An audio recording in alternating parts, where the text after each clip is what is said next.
चलो अगला सवाल જોઈએ આયનીય સંયોજનના ગુણધર્મ ભૌતિક સ્વભાવ દ્રાવ્યતા ગલન બિંદુ ઉત્કલન બિંદુ વિદ્યુત વહન આવું જોવાનું છે તો આયનીય સંયોજનનો સ્વભાવ તો આયનીય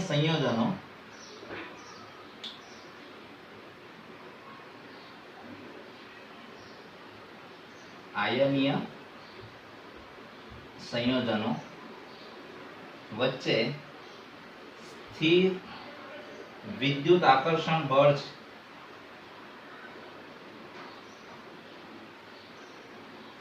થી મજબૂતાઈથી જોડાયેલા છે.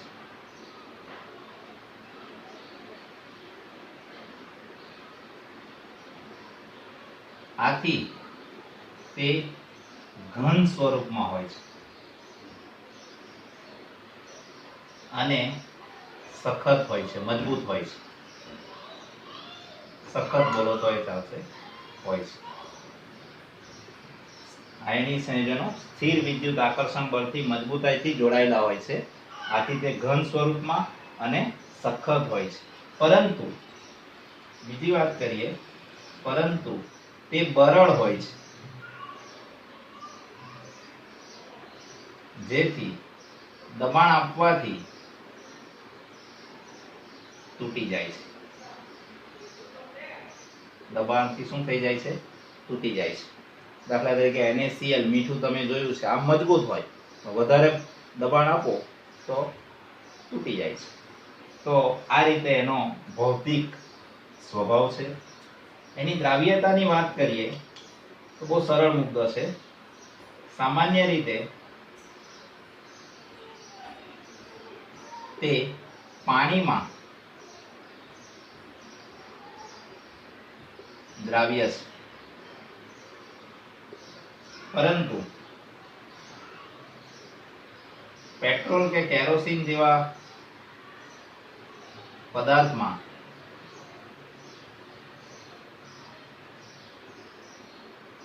દ્રાવણમાં અદ્રાવ્ય છે. એક જ મુદ્દો છે, સરળ છે. ત્યાર પછી જોઈએ ગલન બિંદુ અને ઉત્કલન બિંદુ. ત્યાર પછી જોઈએ ગલન બિંદુ અને ઉત્કલન બિંદુ.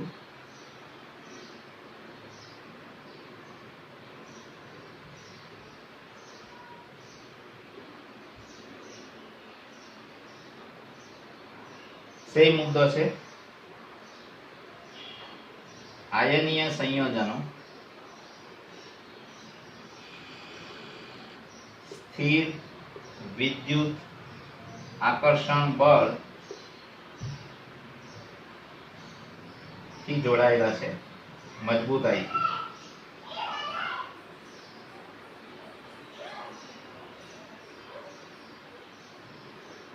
હોવાથી તેને છૂટા પાડવા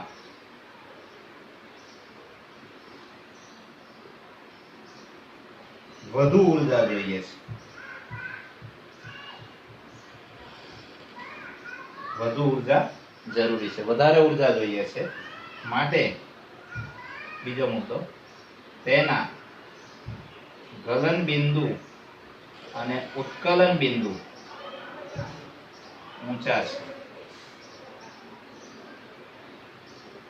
તેના ગલન બિંદુ અને ઉત્કલન બિંદુ ઊંચા હોય છે.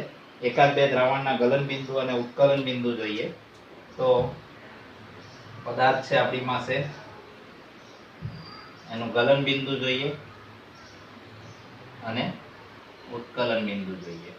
તો એક પદાર્થ આપણે જોઈ ગયા NaCl, એક પદાર્થ આપણે જોઈ ગયા NaCl, જેનું ગલન બિંદુ છે 1074, જેનું ગલન બિંદુ છે 1074 અને ઉત્કલન બિંદુ છે 1686. કેલ્વિનમાં લખાશે, આ માપસામાં લખાશે, કેલ્વિનમાં લખાશે.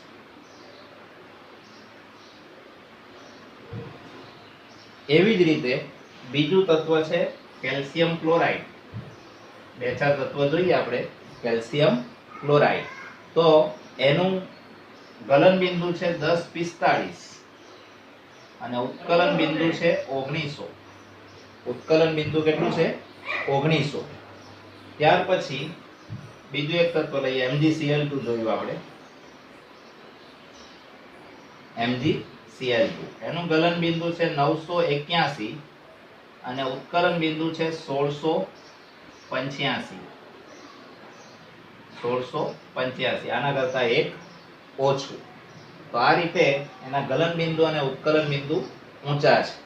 હવે બીજું એકાદ તત્વ લઈએ CaO કેલ્શિયમ ઓક્સાઇડ કણી ચૂના તરીકે ઓળખાય કેલ્શિયમ ઓક્સાઇડ એનું ગલન બિંદુ છે 2850 અને ઉત્કલન બિંદુ છે 3120. ગલન બિંદુ છે 981 અને ગલન બિંદુ છે 2850 અને 3120. કોષ્ટક બનાવી દેવાનું. આ સિવાય ચોપડીમાં એકાદ બીજું આપેલું છે lithium chloride LiCl lithium chloride જેનું ગલન બિંદુ છે 887 અને ઉત્કલન બિંદુ છે 1600. તો આ રીતે આયનીય સંયોજનના ગલન બિંદુ અને ઉત્કલન બિંદુ ઊંચા હોય છે કારણ કે તેને વધારે ઉર્જાની જરૂર પડે છે. હવે આપણે આગળ જોઈએ વિદ્યુતનું વહન. તો વિદ્યુતના વહનમાં બે અલગ અલગ સ્ટેપ છે. બરાબર કે આ જે આયનીય સંયોજનો છે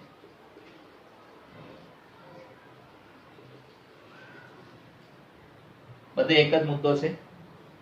બરાબર સ્થિર વિદ્યુત આકર્ષણ બળથી જોડાયેલા છે.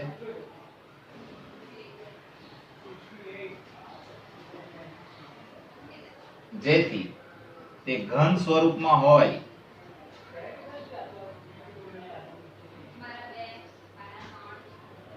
તો વિદ્યુતનું વહન કરતા નથી.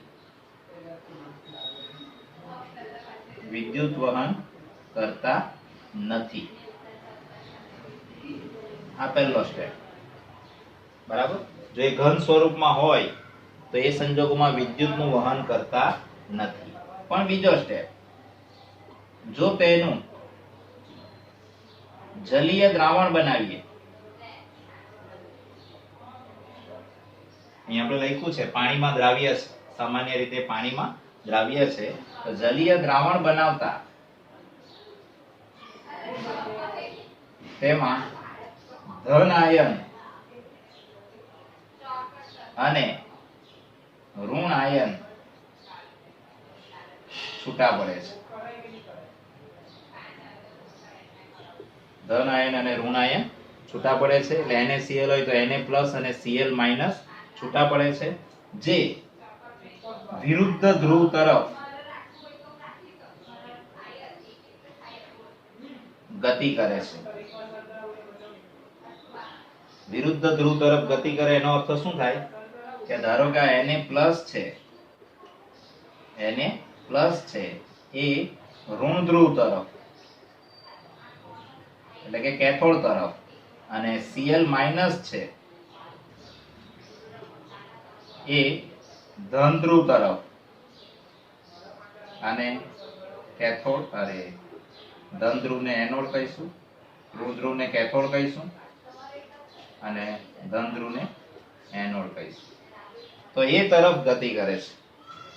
બરાબર વિરુદ્ધ ધ્રુવ તરફ ગતિ કરે એનો અર્થ કે Na+ છે તો ઋણ ધ્રુવ કેથોડ તરફ અને તેના કારણે વિદ્યુતનું વહન થાય છે જેથી તે વિદ્યુતનું વહન કરે છે. જેથી તે વિદ્યુતનું વહન કરે